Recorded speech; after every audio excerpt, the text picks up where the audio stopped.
Power Rangers Battle for the Grid is number 30 on the list, and this is basically a Mortal Kombat Street Fighter game, but this entire storyline is not just based off the Mighty Morphin Power Rangers. This is actually based off the Shattered Grid comic book series by Boom, well, Comics.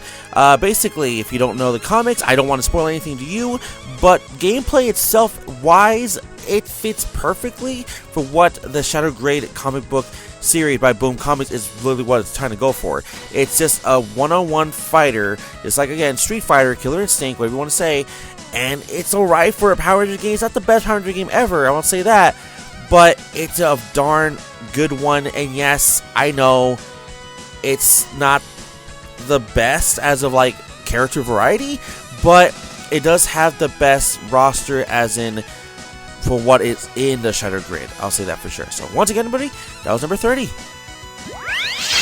Number 29, Crash Team Racing. Now, this is not my favorite racing game. Now, there's another racing game that came out this year that is on the list. It actually is part of the 30 to 21, and that is also a racing team game. But Crash Team Racing barely slides in for me because, well, it is a fun game. It's just a hard to play game. Does that make sense? Hard game to play because it's barely fun.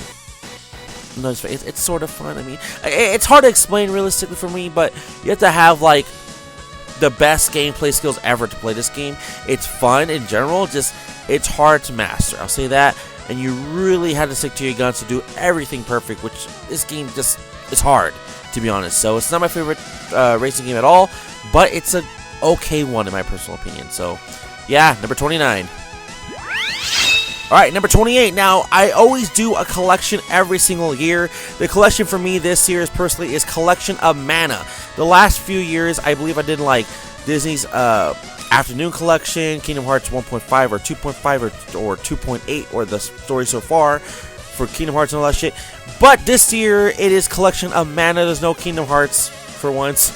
So, Collection of Mana. This is the first Final Fantasy Adventure game, which is part of the Secret of Mana series. And then the second one is, well, Secret of Mana. And then after that is Trials of Mana, which is the first time being released in North America, which that's why I'm throwing it into the list, because it's the first time in North America coming out. Also, again, like I said, I wanted to get a collection in there, and I've actually been slowly playing Secret of Mana a very long time ago on Super Nintendo, and I might just switch gears to, well, playing it on the Switch, because now it's on the Nintendo Switch. If you really want to play it, it is a physical and digital copy on the Nintendo eShop and also at your local retail store.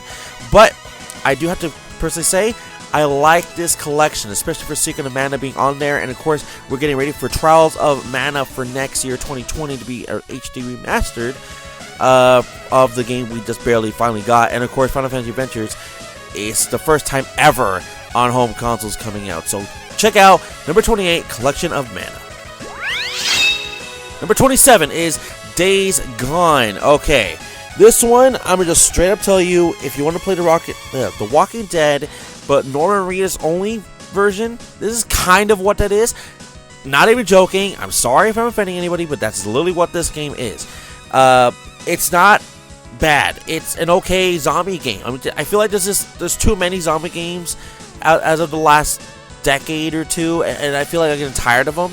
I'm not tired of Resident Evil, I'll say that for sure, because it will be on the list. But this zombies, like, we gotta kill zombies, there's a horde of zombies, don't get turned into a zombie type of stuff. Like, I'm getting kind of tired of that.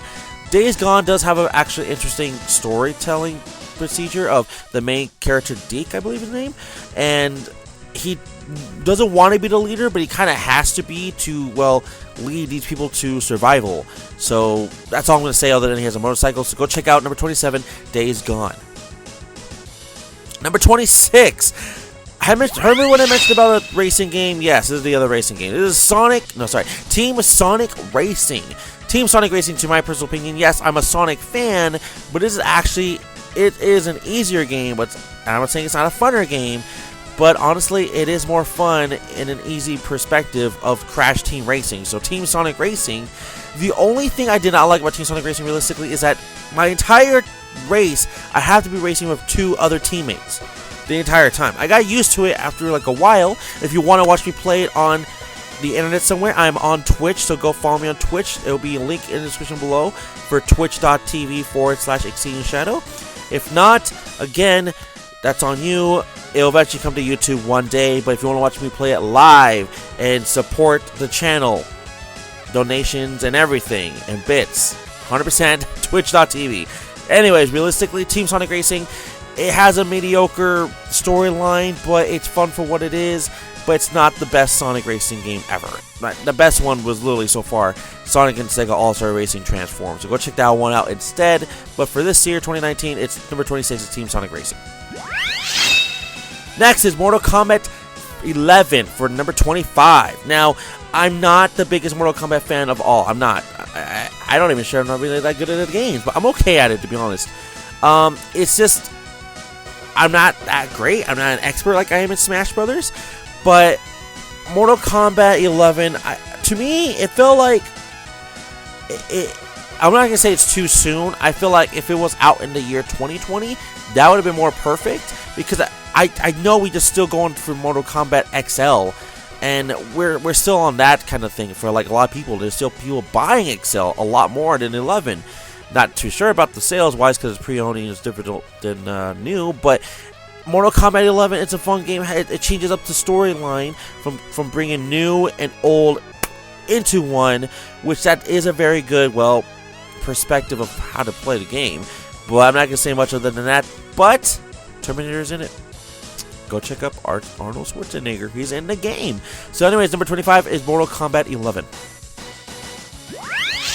Number 24 is Daemon X Machina. So this is basically this year's mech game of the year. So there was like 3 other mech games. Of course, there's always gonna be a Gundam game.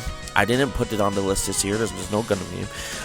There is another mech game that's actually a remastered HD port, if you want to say realistically, of a game we'll eventually get into later on.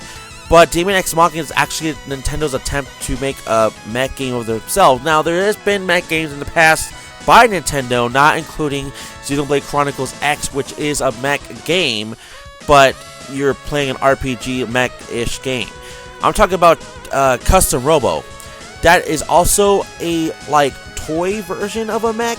Not really. You're just a guy kind of like suiting up with the thing just to put some armor and stuff, and that's it.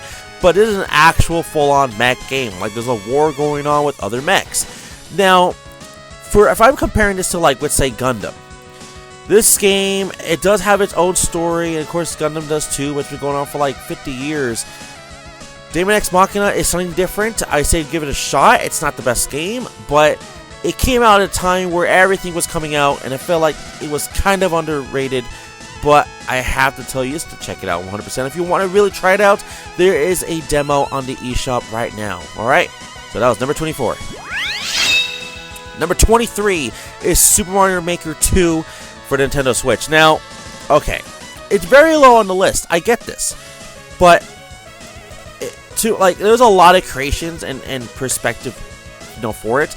But the gameplay is still the same as Super Mario Maker, which is not a bad thing. That's a good thing. But for me, it didn't have that big of an impact this time for some reason. It's just, this is a personal question for me. I still don't even really have the game. I played a little bit of it though, but it's not the game that I wanted this year, I guess, for Mario Maker. Maybe if I win it next year, I don't know. It's just the timing. There's been a lot of Nintendo Switch related content coming out this year, and of course probably for the next year too. But Super Mario Maker 2, it's here, it's fun, but I wasn't ready for it. Maybe I just wasn't in it, but it is a fun game to play, so it is number 23 only on the list. So check it out. Number 22 is Death Stranding. Okay, hold on, calm down everyone, calm down. This game is weird, but I cannot, and I repeat, I cannot give this game Game of the Year or even top 10 for me. This game is interesting. This game is weird. This game is different overall. It's not a walking sim, even though it does feel like it a lot of the times. This is a game where you deliver something. You're holding a baby, and you're going across the world. Well, across well, yeah, the world, I mean, land, whatever you want to say, to go deliver something and don't get caught by, I guess, a police-like enforcement? That's all I'm going to say. It's different. It is weird. And you get to pee in the game. So, I mean, okay. So, anyways, I'm not going to say much about it. There's already a lot of mixed opinions about this game. One day maybe I'll do a review on it. We'll see. So, once again, that was number 22, Death Stranding. Number 21 is Sekiro Shadows Die Twice. Now, this is a lot of people's game of the year. I get this. For me, I'm not the biggest Dark Souls-like fan. For me, I have to have fun playing this game. Yes, I understand about the whole, if you beat a boss in Sekiro, it feels like you accomplished something. Like, it's a great feeling. I understand this feeling. It's just, when I want to play a game, I'm not looking for, like, myself to get frustrated and putting hundreds of hours just to try to beat this game, even though it's like every other Dark Souls game, except I do gotta give this game credibility, though. It is not a Knights of the Realm or Knights of the Round Table type of thing. This is literally like a Japanese playstyle like environment, and I like that because, you know, I like Japanese stuff, anime, and it's just overall different, and I'm not just fighting gigantic freaking wolves with swords and stuff. I'm fighting like another human-like entity, or even sometimes I'm fighting a different type of thing, like, well, a monster or two, but that's fine. At least there's a variety of different type of, well, monsters and, well, bosses. But Sekiro, I felt like, well, I was a ninja in a way, but not really. So, yeah, for me, I'm the lone wolf in this one. I'm putting Sekiro at number 21. So, yeah. Exceeding Shadows.